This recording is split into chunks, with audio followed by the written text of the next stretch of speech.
Chairman Greg Meeks close out this first session. Greg?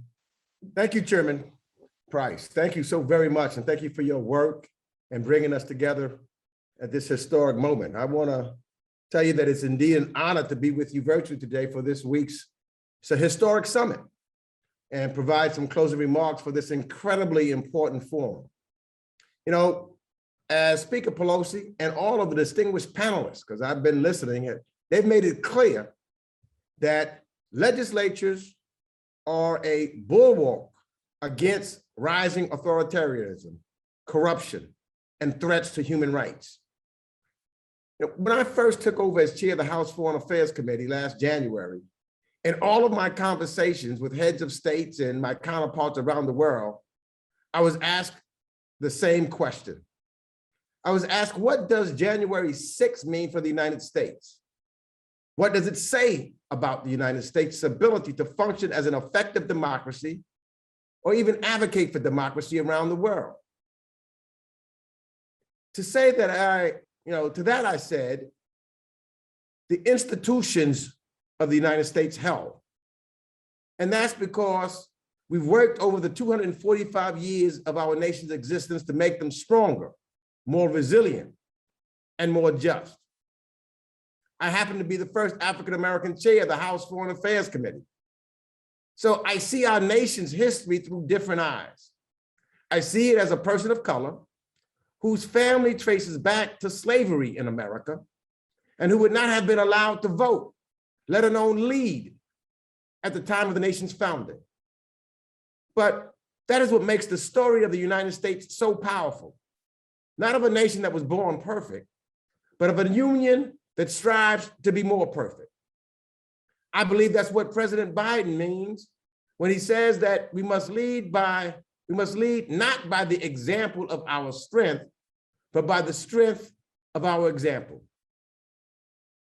Do we sometimes stumble on that path? Of course we do.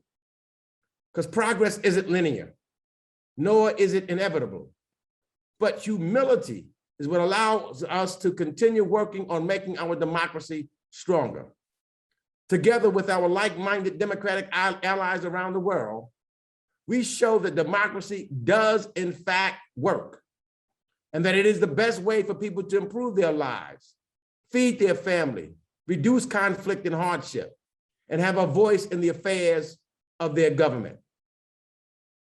Authoritarianism and corruption feed on dissatisfaction and disinterest. They exploit fear and anxiety of ordinary people who feel left behind, who feel that they can't find a better tomorrow. So democracy works better when it performs better for them. And our job as legislators is to deliver for them. So by engaging with other legislatures around the world, we can share best practices, learn from one another on what's worked and what hasn't. And we must do that with open ears and an open mind. Throughout my career in Congress, I've been a part of interparliamentarian efforts. It is quite easy to think one knows everything there is to know from where we sit in Washington. But the lessons that have stuck with me the most have been through dialogue and conversations with my counterparts around the world, like all of you. Likewise, this legislative body we call Congress in the United States is lucky to have talented members, each with their own unique story. Some are former professional athletes, people of different faiths, many members who are immigrants themselves. Moreover, each of those members represent hundreds of thousands more Americans, and each with their own dreams and ambitions and adversity and misfortunes. So one of my primary goals as chair is to create more opportunities for the talented members of this committee to travel to parts of the world they've never been, to talk with their counterparts in other legislatures, and learn from those experiences what is happening on the ground to better inform the work that they do here in DC. We need to connect more with all of you. We need to be on the ground with you. Now, we're not diplomats. The message we send to each other as members of parliaments and democracies are sometimes less polished, but I believe ultimately they're more authentic.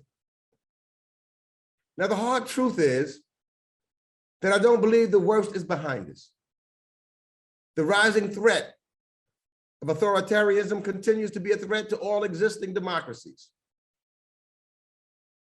In fact, Dr. King once said, injustice anywhere is a threat to justice everywhere. So a threat to democracy anywhere is a threat to democracies everywhere. And that's why I look forward to working together through interparliamentarian dialogue and action to collectively rebuff those threats and promote human rights, both at home and abroad. We can't be silent when we see people threatening democracy. The world is now much too small.